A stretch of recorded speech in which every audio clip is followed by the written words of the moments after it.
هل هذا حديث قدسي أم يا ابن آدم خلقتك لتعبد لي فلا تنحني فإن رضيت بما قسمت لك أرحت قلبك وبدنك وكنت عندي محمودا وإن لم ترضى بعزتي وجلالي لأسلطن عليك الدنيا تركض معها ركض الوحوش في البرية ولم تصل إلا ما قسمت لك وكنت عندي مذموما. هذا ليس بحديث قدسي ولا يصح عن النبي صلى الله عليه وسلم. السؤال الثالث: إن كثير من الأحاديث القدسية يعني مصنفة في كتاب ضعيف. السؤال الثاني: كنت مسبوقا في صلاة العصر مع الإمام وقبل أن يسلم الإمام سجد سجود السهو القديم ثم سلم فماذا أفعل؟ الحال إذا كان الإنسان مسبوقا وسجد الإمام السجود القديم أنت لازلت مع الإمام ولا لا؟ الإشكال الذي طرح على بعض أهل العلم: لو سجد الإمام السجود البعيد فهل المسبوق يسجد كذلك؟ هذا هو اللي فيه إشكال. أما هذا ما فيش إشكال لأنه أنت ما زال في عصمة الإمام، أنت ما زال ما خرجتش عن الإمام، فهنا تسجد معه وأنت مسبوق لأنه هو ما زال ما سلمش. لكن لو سلم فالذي يعني ذكره بعض أهل العلم وهذا الذي يعني يوافق قواعد الشرع أنك تأتي بسجدة السهو وخلف صوت الإمام. لما أنت مثلا دخلتي في الركعة الثالثة والإمام وقع عليه السهو في الركعة الأولى مثلا أو الثانية، يعني ما حضرتش أنت للسهو، فسلم الإمام وجاب السجود للعيد. طيب حل ما سلم الإمام، هذا أنت اللي مسبوق، شو خصك دير؟ تقنط باش تجيب لك الركعات اللي خاصين. فأنت المنطي للركعات اللي بعد السلام شفتي بأن الناس سجدوا سجود السهو مع الإمام. هنا السؤال: هل تسجد يعني فاش تسالي تصلح فاش تمشي ديك الساعه انت لا يجوز لك باش تسجد السجود دابا لان انت الفصل ديال الامام. فالارجح انك بعد ما تنتهي من صلاتك تكمل الصلاه ديالك داكشي اللي خاص ناقص جوج ركعات ولا وحده ولا ثلاثه جبتيهم وكملتي الصلاه ديالك، هنا تسجد كذلك للسهو كما سجد الامام سجود البعديه، لان النبي صلى الله عليه وسلم قال: انما جعل الامام ليؤتم به. والمسألة فيها خلاف بين أهل. أيوة بعد ما تم صلاة. السؤال الثالث: هل صحيح أن فاطمة بنت نبينا صلى الله عليه وسلم سيدة النساء أهل؟ نعم، ثبت بذلك الحديث الصحيح.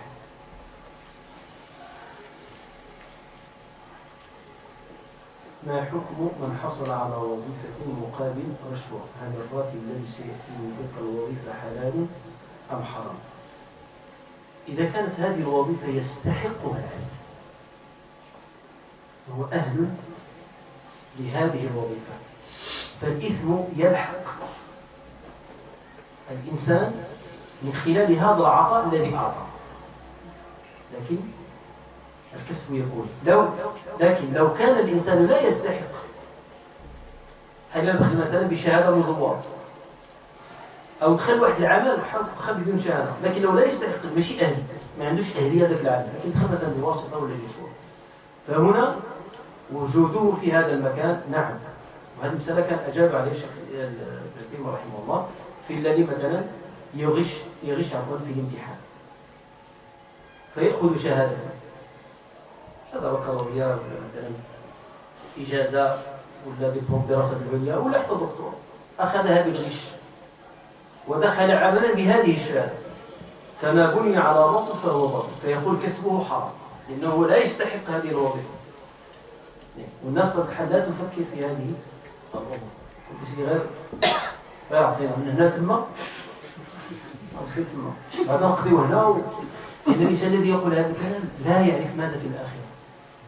لو كان الإنسان يدري ماذا في الآخرة لأكل التراب ولأكل الحضر وشرب الماء وابتعد عن كل ما هو شبهه.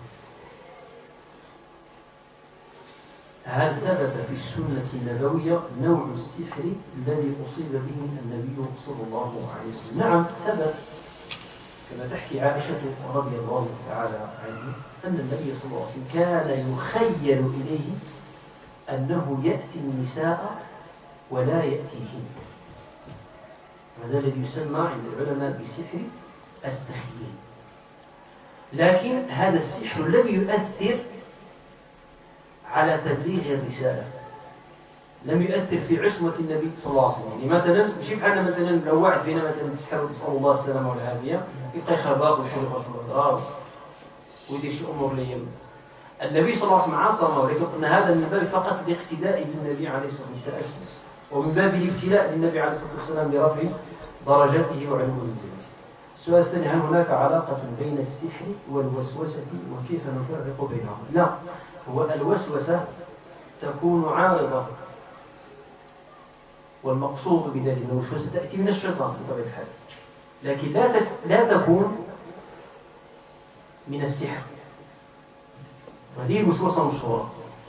لكن قد يسحر الإنسان والآثار السيئة التي يجنيها الإنسان من هذا السحر قد يدخل فيها الوسوسة، لكن عموم الوسوسة التي تأتي الإنسان في الوضوء، تأتيه مثلا في الصلاة، تأتيه مثلا في الصيام، تأتيه مثلا في الحج في الطواف على سبيل المثال وفي السعي وما إلى ذلك، هذه وسوسة من الشيطان. ما عندها علاقة، لا علاقة لها بالسحر، لكن الشيطان يريد أن يفسد على الإنسان عبادته.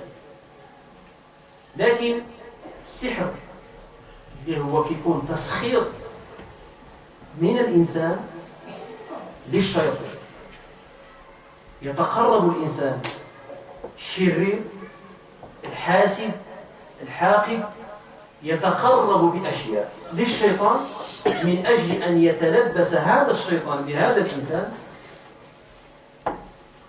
فيصيبه بالأذى، إما الأذى الجسدي أو الأذى الروحي، والله تعالى أعلم. أعاذنا الله وإياكم من هذه البلاد. يقول هنا: ما وشرح قوله تعالى: وقيضنا لهم طرنا فزينوا لهم ما بين أيديهم وما خلفهم وحق عليهم القول في قد خلت من قبلهم من الجن والإنس. هذا سياق الآية هو عن الكفار، واضح؟ الله عز وجل قد قيض لهؤلاء الكفار قرناء، وكل إنسان له قرين، لأن القرناء جمع قرين، كل إنسان معه قرين. هذا القرين هو من الابتلاء، كما أن الله عز وجل خلق الشر في هذه الحياة ومن الشر هؤلاء الشياطين، فالمسلم يبتلى بهذا القرين، لأن هذا القرين يوحي إليه فعل الشر وقول الشر. والله عز وجل قيض لك كذلك واعظا في قلبك، وهو ملك يأمرك بالخير، والإنسان على حسب نفسه.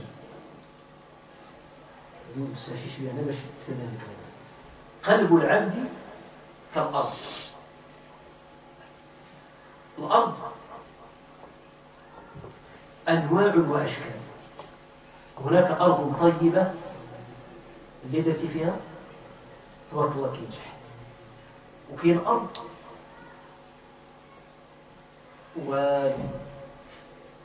تخدمها بالليل وبالنهار ما تطلع عليك غير الزرنيج والشوك وحرق صافي. هذه قلوب العباد. ولكن عندنا بعض الأراضي الطيبة شنو كيجي فيها؟ كيجيو فيها شي حويجات اللي هما قباح، ولا لا؟ شنو خصنا نديرو؟ خصنا دوك الحويجات القباح نحيدو. إلا خليناهم هذيك الأرض غادي تعطي واحد العطاء، ولكن شنو غادي يجي لك العطاء؟ غادي يجي ناقص. هذا هو معنى حنا لابد كاين واحد القرين، هذا القرين يأمرك بالسوء. إذا أنت استعذت بالله منه واعتصمت بالله من أجل أن يبتعد منك، وأتيت بالأذكار والأدعية والطاعة، وحاولت أن تبتعد من كل ما يوحي به إليك، هذا هو التحلية. وكاين التحلية، هذه الأرض هي ماشي تبقى غير هكا بغات تنبت، لا بد أن تضع فيها بذرا وداك الشيء اللي درتي فيها غادي تشوف. درتي فيها القمح غادي يطلع لك القمح، درتي فيها الضاء غادي تجيك الضاء، درتي فيها الفصة غادي تجيك الفصة. المهم داك الشيء اللي زرعتي هذا هو قلب العبد. ما تزرعه في قلبك تراه. ولكن لكي ترى هذا الشيء الذي زرعته طيبا وحسنا وذا ثمار طيبة لا بد أن تصرف عنه. طيب هذا بالنسبة للمسلم. كل مسلم له قرين، حتى النبي صلى الله عليه وسلم كان له قرين، إلا أن الله عز وجل قد أعانه عليه فأسلم. قرين النبي عليه الصلاة والسلام أسلم، قال فلا يأمرني إلا بخير. شنو كنفهموا من هذا الكلام هذا؟ فلا يأمرني إلا بخير. احنا لا يأمرنا إلا بالشر. طيب نرجع الآية. وقيضنا لهم قرناء شياطين لاصقين فيه وهم ما أسلموا ولا آمنوا كي يؤيدهم الله عز وجل وكي يمدهم الله سبحانه عز وجل بمدد. ولله جنود السماوات والأرض. فبقيت قلوبهم كما قال الله جل وعلا ثم قست قلوبكم من بعد ذلك فهي كالحجارة أو أشد قسوة. هذه فقيضنا وقيضنا لهم قرناء فزينوا لهم ما بين أيديهم وما خلفهم. يعني حيثما التفت الإنسان وجد الشر ووجد وحي الشر. إن الكافر تطحى الشيطان ماذا يحيله؟ لا يحيله إلا الشر، لا يأمره بخير أبدا. لكن المسلم تجد الشيطان من هذا الجانب يحيي الشر، وتجد الملك يحيي الخير، وعلى حسب الذي يغيب. ولهذا بعض الناس كما قال الله جل وعلا خلطوا عملا صالحا وآخر سيئا. والناس هم هذول: ظالم لنفسه ومحسن ومقتصد. فزينوا لهم ما بين أيديهم وما خلفهم وحق عليهم القول في قد خلت من قبلهم من الجن والإنس. وهذا هو الكتاب الأزلي والقضاء الكوني الذي قضاه الله عز وجل أن كل من كفر بالله تعالى وعصى الله عز وجل معصية الكبرى اللي هي الشرك أنه يكون مآله إلى الخسران والهلاك. وقلنا هل قراءة الفاتحة واجبة على المؤمن في الصلاة؟ الذي أعتقده هو أنها مستحبة في الجهرية وواجبة في السرية. وهل يجوز للمسلم أن يدرس كيف يحل السحر بأنواعه وكيف يعالج من المس الجني يقصد نفع إخوانه المسلمين وسد لباب المشاهدين؟ بغيت نعرف أنا ما هو هذا الذي ستدرسه. إن كان السحر فلا يجوز، إنه لا فائدة. دابا أنت بغيتي تدرس السحر، ليش بغيتي تدرسه؟ إن كنت تدرسه من أجل أن تستعمله فلا يجوز، لأن السحر كفر. طيب ولقد شرق الله تعالى ولقد علموا لمن اشتراه أي لمن تعلمه ما له في الآخرة من خلاق. فإذا كنت تريد أن تتعلم السحر من أجل أن تفك السحر عن المسحور بهذا الجانب، هذا هو النصر اللي كنا نتكلموا بها، وهذا نوع من أنواع التي تحبط الأعمال. ولقد علموا لمن اشتراه ما له في الآخرة من خلاق. طيب وإن كنت تريد أن تتعلمه فقط من أجل التعلم فنقول هذا ضياع للوقت واشتغال بما لا يفيد. وقد نهى العلماء أن يتعلم الإنسان الشر من أجل أن يعرف الشر فقط، مش من أجل دفع الشر ومن أجل يعني جلب الخير. وإن كنت تقصد أن تتعلم الرقية وأن تتعلم الآثار الواردة عن النبي صلى الله عليه وسلم من الأدعية والأذكار والأغراض والتعاويذ فهذا شيء مرفوض. قد يكون واجبا إن لم يكن مثلا في الناس من يقوم بهذا إلا أنت، هذا يكون فرض كفاية، أو يكون مستحبا، وهذا هو الغالب. لأن النبي عليه الصلاة والسلام قال من استطاع أن ينفع أخاه يفعل. بماذا ينفعه؟ لا ينفعه إلا بالشيء المشروع. وبطبيعة الحال احنا لما نستعمل المشروع فإننا نغلق باب غير المشروع. ما هي علامات رضا الله عز وجل عن العبد؟ وهل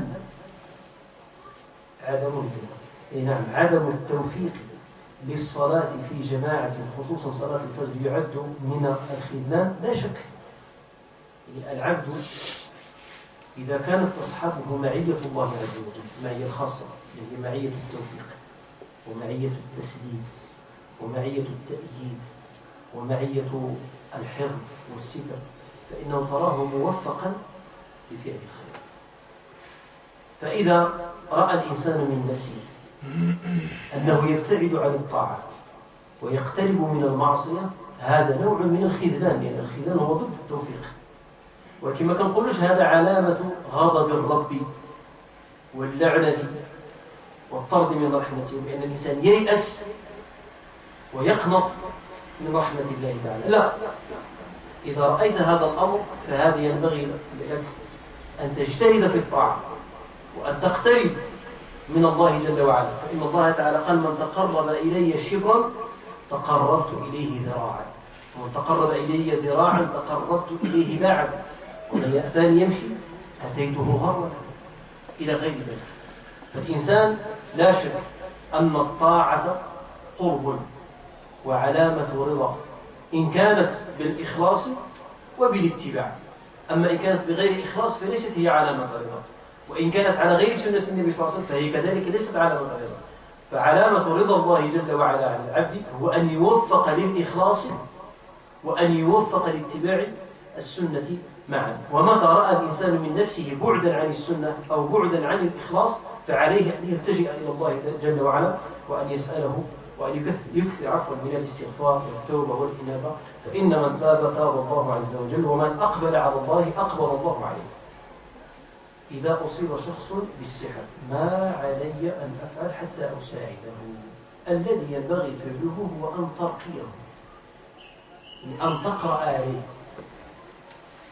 أن تقرأ عليه من كل القرآن من الفاتحة إلى سورة الناس.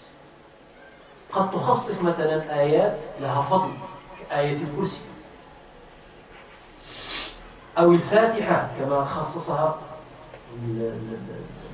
من الصحابة رضي الله عنهم، أو المعوذتين. لكن لو قرأت أي آية من القرآن وأي سورة من القرآن فإنها إن شاء الله ستنفع هذا المرض بإذن الله تعالى. كذلك الأحاديث الواردة، مثلا يمكنكم ترجعوا إلى صحيح كريم طيب، أو ترجعون إلى الأذكار النووي، أو ترجعون مثلا إلى حصن المسلم هذا القحطاني، أو بعض الكتب اللي هي ذكرت الرقية الشرعية اللي هي ثابتة على النبي صلى الله عليه وسلم.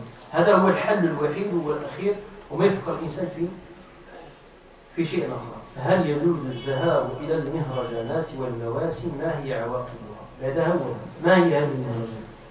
إذا كانت مهرجانات الشرك أو كالمواسم مثلا التي يذبح فيها لغير الله ويطاف بها فيها بغير بيت الله عز وجل، يطاف بها في القبور، أو يستغاث فيها بغير الله جل وعلا، أو توقد الشموع ويوضع مثلا البخور ويتقرب بكل شيء إلى غير الله جل وعلا، فهنا لا، إلا أن يكون الذي يذهب من أجل النصيحة والتذكير، شريطة أن لا يترتب على ذلك منكر.